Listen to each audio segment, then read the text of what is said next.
Residents in a South Lincoln community were hit by a string of auto burglaries early this morning. Homeowners in the 27th and Pine Lake area had their cars broken into, some with items taken right from their cars, with damage to several vehicles. Channel 8's Philip Katafamo spoke with residents who were affected by the burglaries. He joins us now here live in the studio. Philip? Thanks to video like this from our Now Local News app, we were alerted to a string of burglaries that happened this morning in a South Lincoln community. I spoke with a few victims who were woken up by broken windows and items stolen from their car.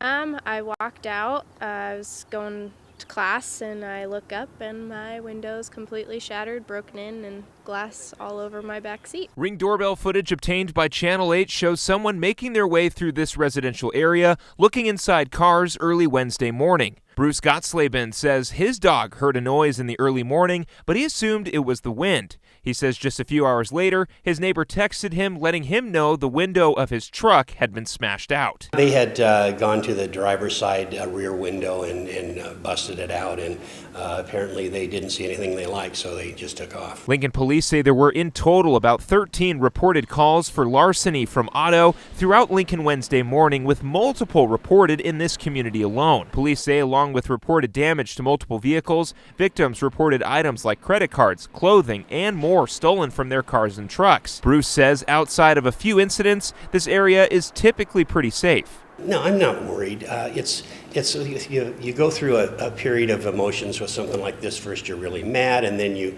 just get disgusted, and then you try to forgive and forget and just move on. Jillian Dean, Bruce's neighbor, says her back window was smashed out, which caused problems for her morning commute to school. I was actually running late for scanning at Bryan, and so I immediately called my boyfriend and was like, hey, this happened. And then I called my dad, dropped the car off. Dad took me to school, but I was like, I gotta keep going. I can't just sit and wait. Gotta go. Jillian says the thief stole a jacket from her car. She says from now on, she'll be bringing her stuff inside. The items will be definitely coming in. I don't feel comfortable with anything else being out in my car. I mean, I'd like to, if I spend money on it, I'd like to keep it with me and not have it taken from me, so.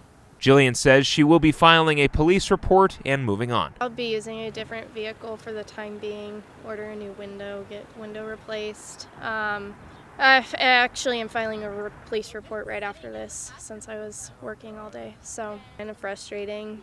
I mean, that's not something that I really wanted to have to deal with. I mean, I've had little to no experience with this so far, so I guess maybe now that it's happening 24 years later is kind of nice, but other than that, it's really, really frustrating. It is important to make sure personal items are removed from your car, even if you're parked at home. Things like garage door openers, wallets, purses, or other items should be brought inside. And always remember to lock your car when you are not in them. Back to you.